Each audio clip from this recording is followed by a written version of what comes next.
Learn Turkish words and phrases and Turkish for beginners. How to say I have to go in Turkish.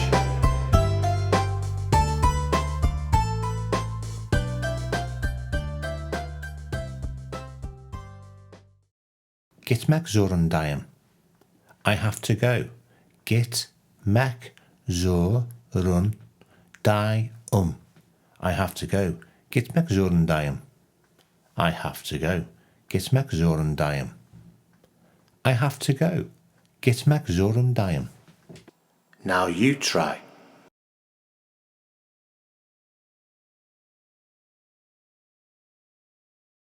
I have to go. Gitmek zorundayım.